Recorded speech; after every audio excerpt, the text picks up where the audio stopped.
Okay, so in today's video I'm going to cover why entrepreneurs fail in relationships and why successful men walk away from toxic relationships or relationships that won't last long. Okay, so starting off, I've met a lot of entrepreneurs that have girlfriends, and most of those girlfriends have been the first one, and all of them are not in a healthy relationship or aren't in a relationship anymore. So I'll cover here exactly why and what the key lessons you should take out of it, okay? So first of all, as I've covered in all my YouTube videos when I talk about entrepreneurs, is that you guys didn't have female attention before. And with female attention, I don't mean in school girls looking at you. I mean when you grow up, when you're 18, 19, 20, 21, 22.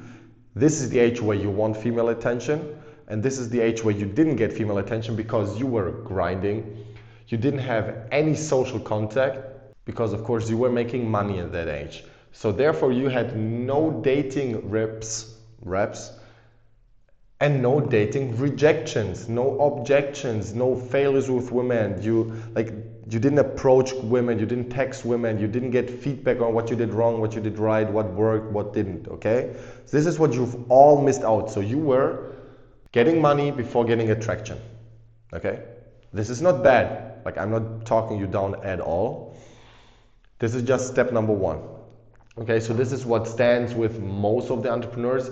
There's not that many that I've met that were 18, 19, 20, 21, 22, 23, 24, dating, and then stepped into the entrepreneurial world, made a lot of money, and then combined both of them, okay? So for 99%, this is what stands. So then you get lucky, you get in your first relationship, okay? First relationship, you get the first attention of women in that age. Most likely you were at the age of 18, it doesn't even matter. You're most likely her first boyfriend, and the same way around, okay? In the first relationship, what all men do, all, including me, including all those super dating coaches, pickup coaches, whatever, all men make this mistake. You overvalue her the first time. First time, love is blind or makes blind, whatever, how you call it.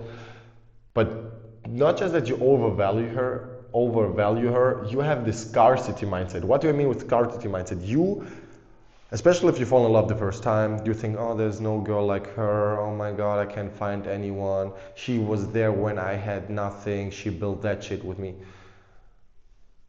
Don't think that, okay? Victim mindset. You are afraid of losing her. You seek validation from only that woman where you should never seek validation from women. You get validation from women, and when you are a player or when you are getting those dating reps, getting rejected, and then succeeding. This is where you get the validation. You don't get validation just because you have a girlfriend. It's that easy to get a girlfriend in today's age, okay? And the last time is, it's very convenient for you. Why wouldn't it be? Like, a relationship is basically friends with benefits with feelings involved, or like making it official. You get laid anytime. The funny thing is, most of you don't. Most of you guys, even if you are in a relationship, don't get laid anytime you want. I have a guy in my coaching that didn't get laid whenever he wanted, and he's in a relationship, and I told him what to do, and he changed it completely, okay? So even though this is what you think you get, you don't. So you act afraid of losing. This is the way you're acting, okay? So every time you're acting, women feel, or your girlfriend feels, that you are afraid of losing her. There's mean women out there that can use you, manipulate you, or then even like get the bad side out of it. But most of the women just feel your weakness, okay? And this is what comes over here, but we'll go step by step. You get emotional dependent on your girlfriend. What does that mean? Your mood depends heavily on her and depends heavily on her mood. Your mood depends on whether or not your girlfriend is texting you all the time. Your mood is depending whether or not your girlfriend wants to see you all the day. Your mood depends whether or not you are with her all the day. And most of the time, or like most importantly, Your mood depends on whether you get the feeling that she's truthful to you or like faithful to you and doesn't cheat on you. This is where you get your good mood. Okay? Your mood doesn't depend on yourself. Your mood doesn't depend on how successful you were today. Your mood doesn't get on how well you trained today. Your mood doesn't depend on whether you are surrounded by good men or like real brothers and not all those fake friends that you entrepreneur losers have. Okay, this is where your mood should actually depend on, or what your mood should depend on. And even though, or regardless how your mood is, you should do certain things anyway. You should do certain things with her anyway, or you should not do certain things with her anyway, regardless how you feel. Okay, but don't ignore those feelings. Like, there are feelings for a reason, but just do it regardless. You are overthinking her texts. If she texts you or doesn't text you, you're constantly overthinking, oh, what does she mean with it? Most of the time, she literally means what she says. Okay, that's most of the time, especially if you have a girlfriend. And especially if you know her well enough. Okay, this is what most of the time happens. And you're seeking reassurance or validation. Well, that's what I put in the second mistake. You're seeking this reassurance from one person. One person's reassurance determines whether or not you're happy, or how your mood is, or how you feel about yourself, how confident you are, depends on whether or not your girlfriend likes you or reassures that you're a cool guy. So this is exactly where the respect is starting to lose, or where she's losing respect for you, okay? When you're emotional dependent. Let's switch over there. And why I'm leaving out this, because this is the end. So, number 4, this is probably the most important. All of these steps are important, but this is most likely the most important one, is you set no boundaries during the relationship, before the relationship. Most of you guys, after you see my videos or other guys' videos or other guys' opinions, this is where it makes click, and now all of a sudden you start to set boundaries. That doesn't work. Boundaries are set before, okay? Tolerance is tested before you commit to a relationship. And tolerance is going to be tested during the relationship, but if she knows your tolerance level is 0, which it should be, she most of the time won't even test you, because she knows she can't emotionally affect you with it. To come back to the point that I was trying to make. So you are afraid of 4 things, okay? You are afraid to say no. You're afraid to say no to certain things that you don't want her to do, don't want her to wear, don't want her to hang out with other girls or other dudes. You're afraid. You're also afraid of conflict. You're afraid of the consequences of if you say no. What is she going to say if I say no to this? What if I say no to her hanging out with her male best friend, going together to a vacation? Oh my God, what happens? This is you. You're afraid. You're afraid that she says, oh, you're so insecure, or why do you want to control me, or you're a feminist. Why would you be afraid of that?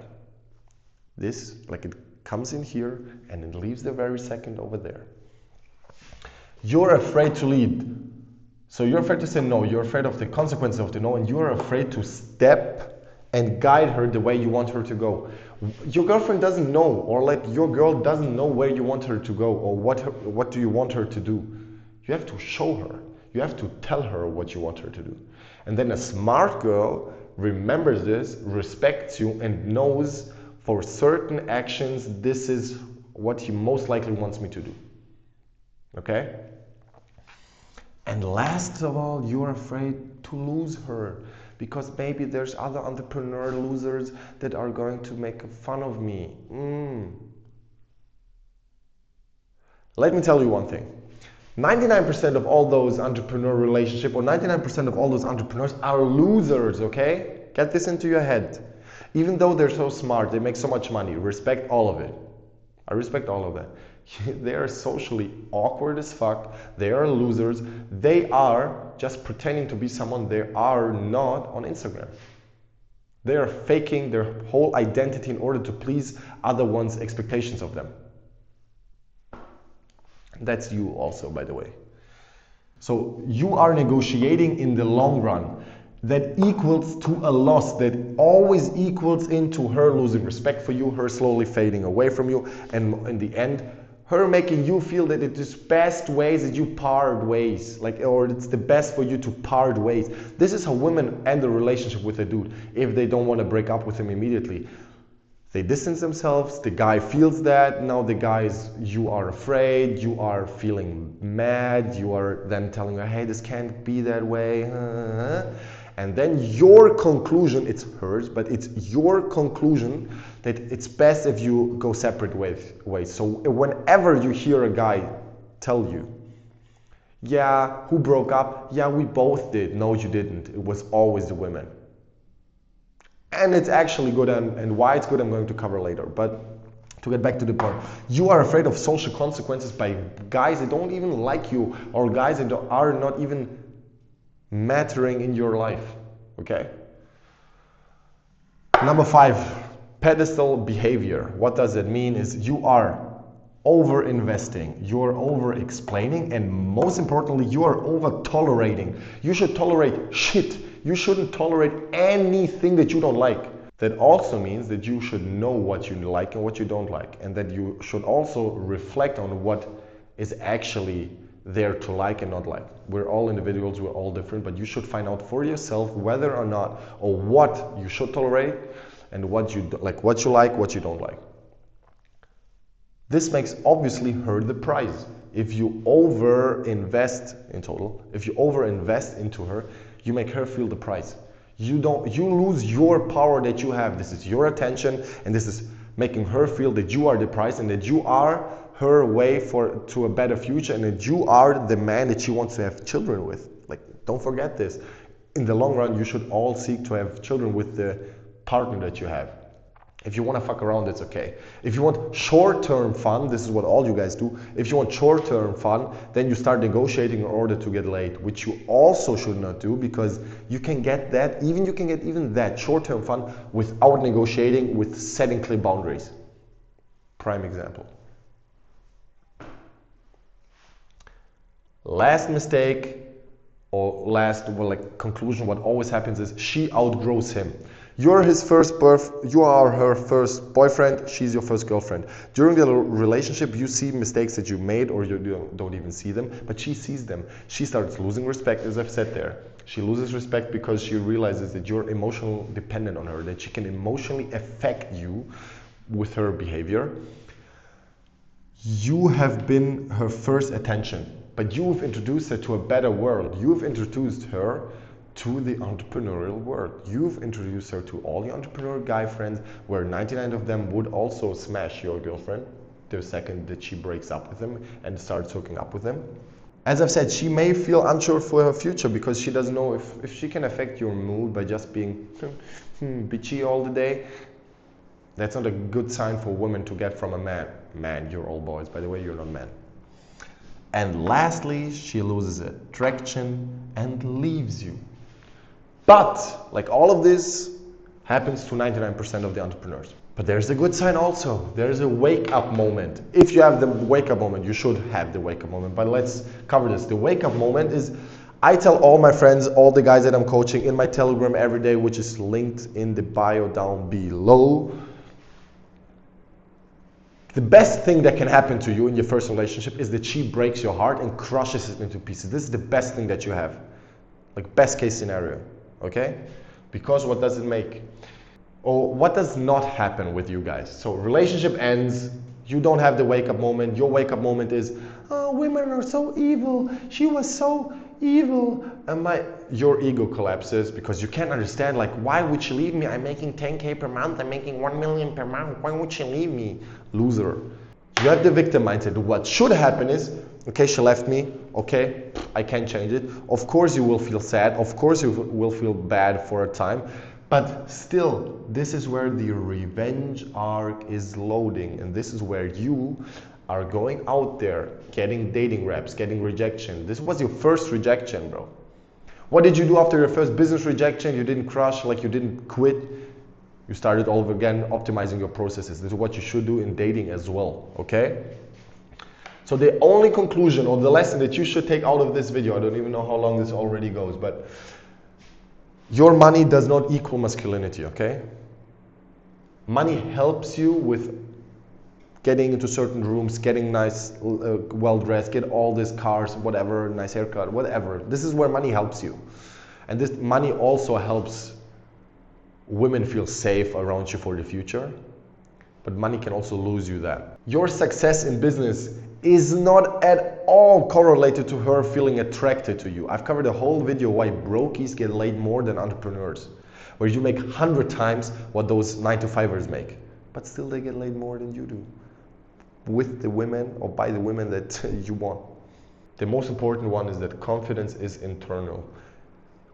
If you are afraid of social consequences, you can never be confident. Never, because you're faking it. You're pretending to be somebody you're not. And this is where you lose, not just women, this is where you will lose the respect from other men as well. If I feel that you are building your confidence on anything but yourself, on anything that is not internal but external factors, money, status, who you know, like the environment that you're in, then you're not confident. Like it's just hierarchy and you're putting yourself above others or below others, okay? So what I want you to take away from this is it's totally fine that you are, or that she broke up with you, and it's totally fine that if you are in a relationship right now, little entrepreneur, boy, loser, okay? And if you see that this happens to you, quit, okay? Please end the relationship. Start your revenge arc the sooner you can. And it's okay to lose her. Build an abundance mindset. There's millions of women out there, and there's certainly millions of women out there that can be your future wife. You don't need her right now. You need to build yourself. You need to build your character, and then a woman will step into your life, and you will be the man that she needs, and she will be the woman that you want, not need, want, and that you choose. Okay? Make sure, because I get certain views on here on the video, make sure to check out the Telegram channel. It's linked down below. Leave a like, leave a comment, and for some activity on my channel, tell me which of those mistakes is the most important one to you, okay? Smash like, smash subscribe. Thank you for watching. Keep you posted, boys. Telegram channel.